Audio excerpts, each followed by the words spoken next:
नमस्कार दोस्तों, एक बार फिर से स्वागत है आपका वीडियो गुरु पे।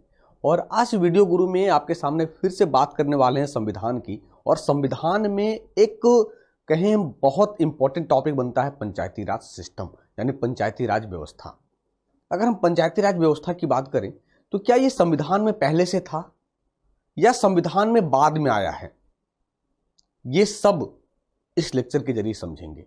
तो सबसे पहले पंचायती राज सिस्टम को समझते हैं कि पंचायती राज सिस्टम क्या है, ये सेंट्रलाइज्ड है या डिसेंट्रलाइज्ड है। तो पंचायती राज व्यवस्था आने के बाद जो हमारी प्रशासन है, यानी कहें पूरी की पूरी डिसेंट्रलाइज हो गई है सेंट्रलाइज की जगह पे। सेंट्रलाइज यानी दोनों में डिफरेंसेस क्या है। अगर हम सेंट्रलाइज की बात करेंगे तो सर एक जगह से पूरा का पूरा देश मॉनिटर हो रहा है। और डिसेंट्रलाइज की बात करेंगे तो पावर को हमने डिस्ट्रीब्यूट कर दिया, यानी अब डेवलपमेंट वर्क अच्छा होगा। क्यों? क्योंकि गांव में मुखिया बनेंगे, सरपंच बनेगा, यानी केंद्रीकरण, केंद्रीकृत और विकेंद्रीकृत। केंद्रीकृत मतलब शासन को एक हाथ से हम कंट्रोल कर रहे हैं। विकेंद्रीकृत मतलब क्या हो गया कि अब जो पावर है अलग अलग हाथों के पास चली गई है, अब काम अच्छे से होगा। तो पंचायती राज सिस्टम के जरिए डिसेंट्रलाइज यानी विकेंद्रीकरण की शुरुआत कर दी गई है। तो क्या और पंचायती राज सिस्टम जो गांधी जी का भी विचार था, गांधी जी का भी कहना था कि पंचायती राज सिस्टम से ही राम राज्य लाया जा सकता है। राम राज्य मतलब क्या हो गया? जनता खुशहाल रहे और सबको अधिकार मिले, ठीक है। चलिए तो देखते हैं। सबसे पहले panchayati raj system is not a new concept of India. Panchayati raj व्यवस्था भारत के लिए कोई नई अवधारणा नहीं है। तो सर ये नई अवधारणा नहीं है मतलब क्या? क्या पहले भी था? संविधान के पहले क्या पंचायत था? अरे सर एकदम था। पहले गांव में छोटे मोटे जो झगड़े होते थे, विवाद होता था, वो कौन निपटाता था? Indian villages and panchayat, that means council of 5%। Panchayat यानी पंच यानी 5 भाई, 5 लोग मिलकर मामला को निपटा दिए, वही तो हो गया panchayat. From ancient time which had both executive and judicial powers and used to handle various issues. चाहे वो जमीन विवाद हो, चाहे आपसी छोटे मोटे झगड़े हो, भारतीय गांवों में प्राचीन समय से पंचायतें थी जिनमें कार्यकारी और न्यायिक शक्तियां थी। यानी आप पर दंड भी लगा सकता है वो, और छोटे मोटे काम भी करवा सकता है। अब मान लीजिए एक मोहल्ले की बात है, मोहल्ले में किसी ने गलतियां कर दी तो भाई जुर्माना होता है ना, कि पंचायत ने आप पर 1001 रुपया जुर्माना लगा दिया। तो भाई वो न्यायिक शक्तियां तो है, तभी तो उसने क्या किया, पनिश किया आपको। और कार्यकारी यानी डेवलपमेंट वर्क करवाएगा, एग्जीक्यूट करेगा। यानी कह सकते हैं कि पंचायत हमारे लिए नया वर्ड नहीं है। आगे देखिए। सिमिलरली इसी प्रकार नाउअडेज या इवन टुडे कहें, the panchayati raj system is the system of local self government of for villages. इसी प्रकार आज भी पंचायती राज व्यवस्था गांवों के लिए स्थानीय स्वशासन की प्रणाली है। स्थानीय स्वशासन, स्व यानी सेल्फ, खुद का शासन। भाई जितने भी मेंबर बनते हैं हम लोग में से तो बनते हैं, आपके पापा, आपके चाचा, यानी गांव के लोग ही, मोहल्ले के लोग ही बन जाते हैं इसमें। मान लो हम एमपी एमएलए की बात करेंगे तो एमएलए में हम समझ नहीं पाते हैं, हमारे गांव से भी है लेकिन हम समझ नहीं पाते हैं, क्योंकि अगर हम बात करें विधानसभा की तो बहुत बड़ी क्षेत्र हो जाती है, जबकि पंचायत एक मोहल्ले की बात है। इस कारण से कहा स्थानीय स्वशासन यानी खुद का शासन, ठीक है। अब आते हैं टर्म पे कि पंचायती राज व्यवस्था की शुरुआत कहां से हुई। In January 1957 the government of India appointed a committee to examine the working of the community development programme 1952 and the National Extension Service 1953 and to suggest measures for their better working.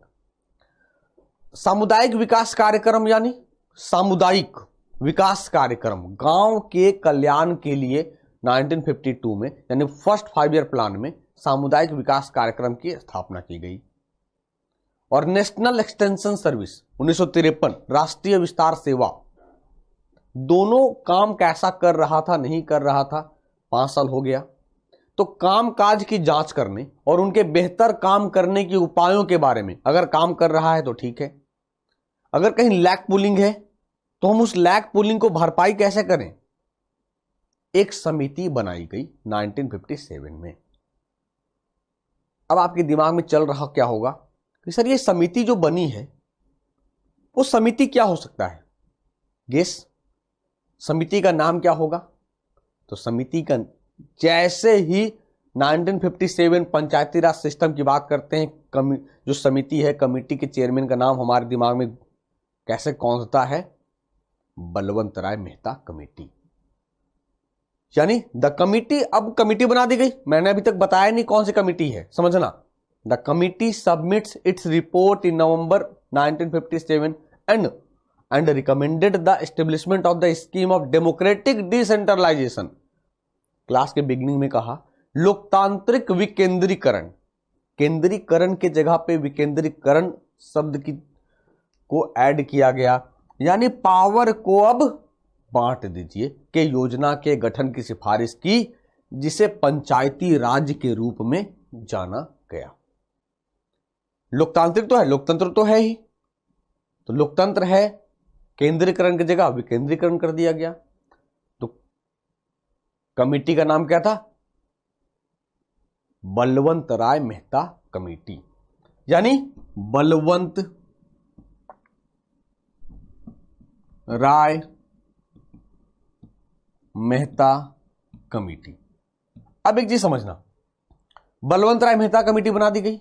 एक question आया है कि बलवंत राय Mehta committee में बलवंत राय मेहता क्या कहीं के मुख्यमंत्री थे। सर बलवंत राय मेहता या बलवंत राय गोविंद मेहता, बलवंत राय जी मेहता है पूरा नाम, ये गुजरात के मुख्यमंत्री रह चुके हैं, गुजरात के सीएम रह चुके हैं। और मेहता जी ने कहा, या मेहता समिति की सिफारिशें की बात करें, the establishment of a 3 tier panchayati raj system, कि सर जो डेमोक्रेटिक डिसेंट्रलाइजेशन है, लोकतांत्रिक विकेंद्रीकरण है, जो पंचायती राज व्यवस्था है, भारत में त्रिस्तरीय पंचायती राज व्यवस्था की स्थापना की जाए, यानी 3 टियर सिस्टम होगा। उस 3 टियर सिस्टम में पहला क्या है, ग्राम panchayat at the village level, ग्राम स्तर पर ग्राम पंचायत हो, ग्राम स्तर पर ग्राम पंचायत हो। दूसरा क्या होगा, पंचायत समिति एट द ब्लॉक लेवल, प्रखंड स्तर पर पंचायत समिति हो, और जिला परिषद एट द डिस्ट्रिक्ट लेवल, जिला परिषद जिला स्तर पर हो। तो इसको याद रखने का तरीका कैसे याद रखें, भूल जाते हैं।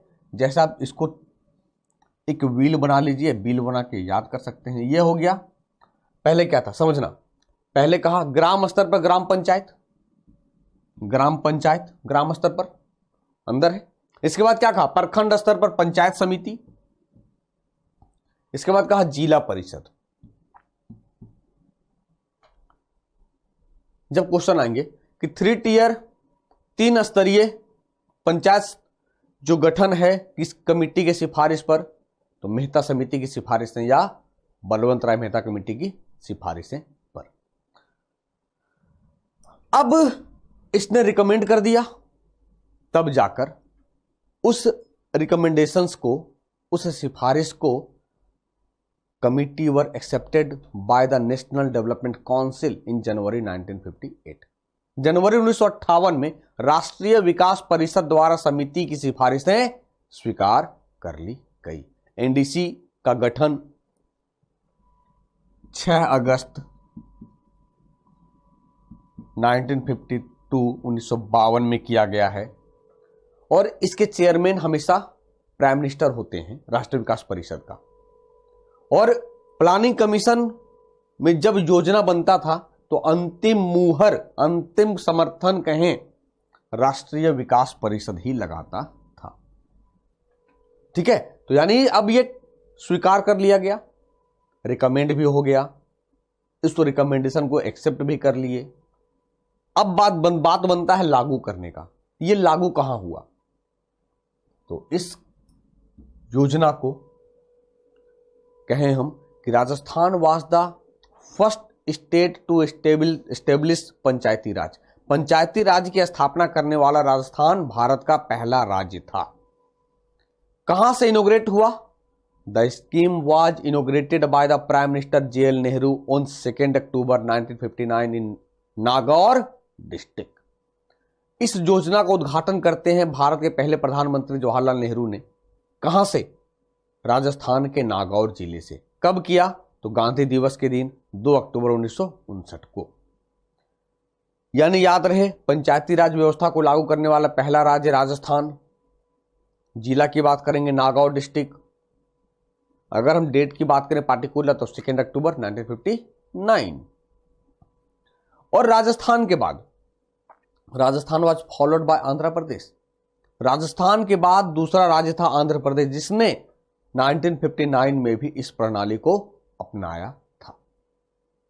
ठीक है, चलिए अब ये तो 1959 की बात हो गई। अब सर बहुत सारे राज्य थे मनमौजी, चाहा तो अपनाया, चाहा तो नहीं अपनाया। तब 73rd अमेंडमेंट एक्ट लाया गया 1992 से। अब यानी संवैधानिक दर्जा दे दिया गया इसको। 73वें संविधान संशोधन अधिनियम 1992 से एक अधिनियम लाया गया और इस अधिनियम को लागू किया गया 24 अप्रैल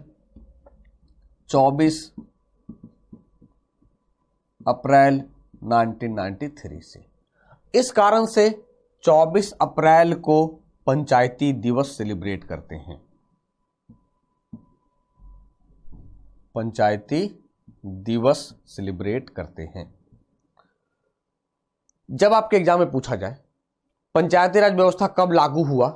1993। कब संशोधन हुआ? 1992। और इस अधिनियम द्वारा भारत के संविधान में एक नया भाग क्या जुड़ा? 9 जोड़ा गया। यानी भाग 9 जोड़ा गया। और the panchayat consist of provisions from articles 243 to 243O। अब सोचो कितना लंबा क्लॉज है। यानी पंचायतों में अनुच्छेद 243 से 243O तक के प्रावधान है। यानी इस बीच सब कुछ इंक्लूड कर दिया गया कि पंचायत में कौन मेंबर हो सकता है, उसकी आयु क्या होगी, टेन्योर पंचायत का क्या होगा, पंचायत वर्क कैसे करेगा, पंचायत के इलेक्शन कौन कराएंगे, सब कुछ इंक्लूड है इस आर्टिकल्स के अंदर। अब भाग तो देख लिया, आर्टिकल देख लिया। अब इसे किस शेड्यूल में ऐड किया गया? In addition the act has also added a new 11th schedule to the constitution. इसके अलावा इस अधिनियम द्वारा संविधान में एक नया 11वीं अनुसूची जोड़ा गया। याद रहेगा कि 11th शेड्यूल में पंचायती राज व्यवस्था की चर्चा की गई है 73वें संविधान संशोधन से। और पंचायत किन किन विषयों पर कानून बना सकता है? 29 सब्जेक्ट्स, 29 विषय, जिसमें से एग्जाम्पल ग्रुप में सैनिटेशन की बात कर लें, सफाई की बात कर लें। ठीक है, यानी साफ सफाई भी इसका एक अहम मुद्दा है। तो जब आपके एग्जाम में पूछे जाएंगे पंचायत में कितने विषय शामिल हैं, it contains 29 subjects of the panchayat. अब पंचायत का जो इलेक्शन होगा क्या डायरेक्ट होगा, इनडायरेक्ट होगा? सर डायरेक्ट तो होता है। जैसे पंचायत चुनाव हुआ, हम अपने जितने भी पहचान चिन्ह हैं, चाहे वोटर आई कार्ड की बात करें या आधार कार्ड की बात करें, पहुंच जाते हैं लेकर। All the seats in panchayat are filled by the direct election. पंचायतों की सभी सीटें प्रत्यक्ष चुनाव द्वारा भरी जाती है। प्रत्यक्ष यानी क्या हो गया? अप्रत्यक्ष चुनाव वो हुआ कि हमारे द्वारा चुने गए प्रतिनिधि अगर किसी को चुनते हैं तो वो हम प्रत्यक्ष, अप्रत्यक्ष कहते हैं। For example president election indirect election होता है, हम लोग कहां चुनते हैं? अब the chairperson of panchayat is elected according to the law pass the state. Panchayat का अध्यक्ष एक राज्य द्वारा पारित कानून के अनुसार चुना जाता है। देखिए अब the panchayati Raj institution in India in the constitutional body.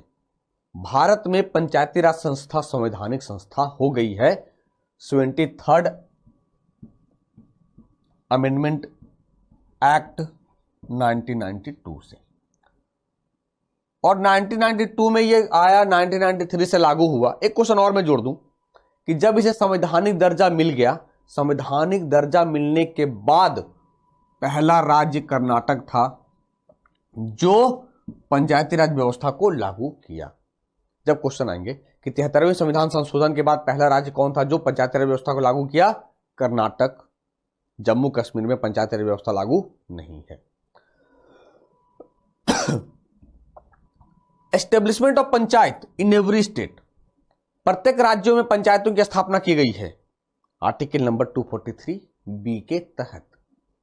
243 B के तहत प्रत्येक राज्य में पंचायत की स्थापना अनिवार्य है, एक्सेप्शनल कुछ राज्यों को छोड़कर, जैसा भी कहा जम्मू कश्मीर। तो आपको पता है सर, जम्मू कश्मीर धारा 370 अलग ही कहानी है उसकी। लेकिन कुछ नॉर्थ ईस्ट स्टेट हैं जहां लागू नहीं है। इस लेक्चर में देखेंगे कि कौन से राज्य हैं जहां लागू नहीं है। चलिए आगे देखें।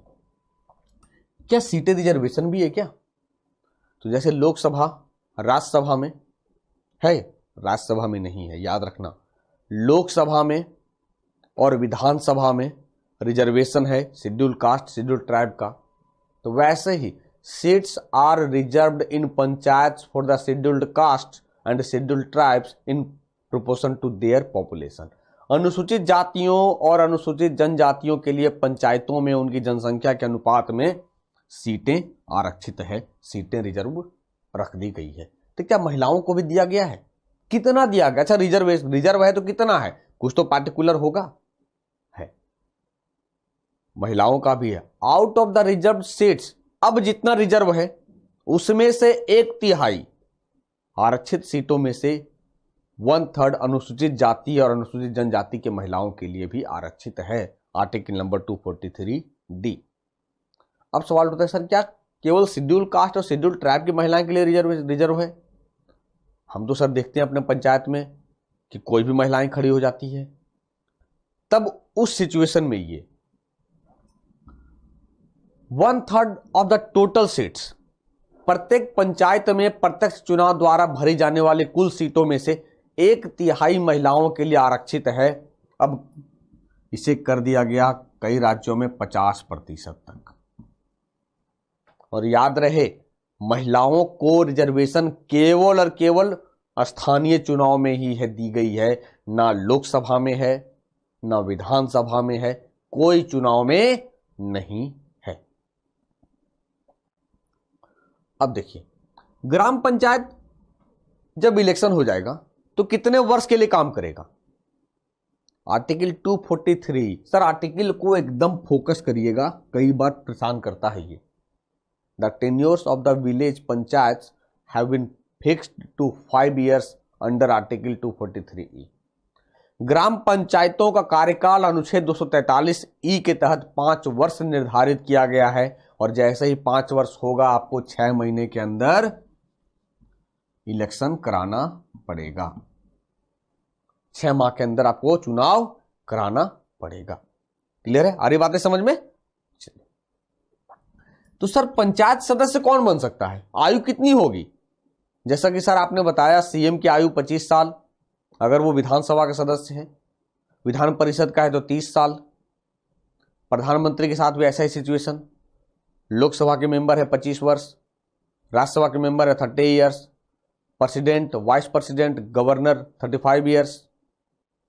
लेकिन अगर आप पंचायत सदस्य बनोगे 21 years, यानी all persons above 21 years of age are qualified to be a member of the panchayat. यानी वोटिंग राइट 18 वर्ष, लेकिन पंचायत सदस्य बनने का 21 वर्ष आयु है। बाकी बात तो जो है सो भारत का नागरिक होना चाहिए, आपका नाम उस पंचायत में दर्ज होना चाहिए, जो एक्स्ट्रा जो हम देखते आ रहे हैं पॉलिटी में कि भारत का नागरिक होना चाहिए, तो है ही मैंडेटरी, लेकिन आयु कितनी होगी? 21 वर्ष होगी। अब देखिए, तो क्या पंचायत को जो कुछ अधिकार है वर्क करने का, और है तो कौन देता है? Article 243 G, provisions of mandatory devolution of powers authority and responsibilities by the state government to the panchayats have been made in article 243 जी। राज्य सरकार द्वारा पंचायतों को शक्तियों, अधिकारों और जिम्मेदारियों के अनिवार्य हस्तांतरण के प्रावधान अनुच्छेद 243 जी में किए गए हैं। यानी राज्य सरकार पंचायत को फुल पावर दिया, भैया आप अपना डेवलपमेंट वर्क करिए। किस आर्टिकल से? आर्टिकल 243 जी के जरिए। 243 के अब चुनाव कौन करवाएगा? चुनाव तो होता है, तो हमेशा याद रखिएगा, स्टेट इलेक्शन कमीशन, राज्य चुनाव आयोग, पंचायत, नगर पालिका, विधान परिषद, 3 का इलेक्शन करवाता है ये। यानी state election commissioner is appointed by the governor for, यानी याद रहे कौन कौन सा? तो 3 चुनाव कराएंगे और क्या करें? डायरेक्शन देंगे, कंट्रोल करेंगे ओवरऑल। क्लियर हो गया? चलिए, 243I provision to review the financial position of the panchayat once in 5 years through state finance commission has been made under article 243I। राज्य वित्त आयोग के माध्यम से 5 वर्षों में एक बार पंचायतों की वित्तीय स्थिति की समीक्षा करने का प्रावधान आर्टिकल नंबर 243I के तहत किया गया है। तो हमेशा याद रखिएगा, ये जो राज्य वित्त आयोग है, तो वित्त आयोग की चर्चा 280 की गई है। तो वित्त आयोग ये देखता है कि पार्टिकुलर पंचायत का जो इनकम क्या होगा। भाई इनकम होगा तभी तो डेवलपमेंट होगा। इनकम क्या है इसका? जो मेले लगते हैं, जो साप्ताहिक बाजार लगता है, यानी स्थानीय रूप से जो चुंगी कर वसूले जाते हैं, वही पंचायत की इनकम हो जाती है। तो अभी कुछ देर पहले कहा क्लास में, क्या कहा था आपको कि the panchayati raj system is not to apply to certain regions. Panchayati raj प्रणाली कुछ क्षेत्रों पर लागू नहीं होता है। जम्मू कश्मीर में तो सर है ही नहीं। आर्टिकल 243M नागालैंड, मेघालय, मिजोरम और मणिपुर के पहाड़ी क्षेत्र, इन राज्यों में पंचायती राज व्यवस्था लागू नहीं है। ये बहुत इंपॉर्टेंट है कि किन किन राज्यों में लागू नहीं है। ठीक है। अब गांधी जी का एक स्टेटमेंट कहना चाहेंगे, बताना चाहेंगे यहां, panchayati raj is seen as good governance at the village level that can help in developing any village. Panchayati राज्य को ग्रामीण स्तर पर सुशासन के रूप में देखा जाता है, जो किसी भी गांव को विकसित करने में मदद कर सकता है। गांधी जी ने यह कहा, और आज जब यह 1993 से लागू कर दिया गया, तब गांधी जी की बातें सच होती दिख रही है कि गांव का जो रूपरेखा है वो बदल रहा है पंचायत के जरिए। तो यानी इस पंचायती राज व्यवस्था में, इस लेक्चर में हमने देखा कि गांव में पंचायत कैसे वर्क करता है, उसके इलेक्शन कैसे होते हैं, इलेक्शन में जो मेंबर पार्टिसिपेट करेंगे उनकी आयु क्या होगी, किस राज्य में लागू होगा नहीं होगा, और केवल रिजर्वेशन केवल पंचायत में ही है महिलाओं के लिए, यानी स्थानीय चुनाव में ही है, कहीं नहीं है। तो इस लेक्चर के जरिए पंचायती राज व्यवस्था आपका क्लियर हो गया।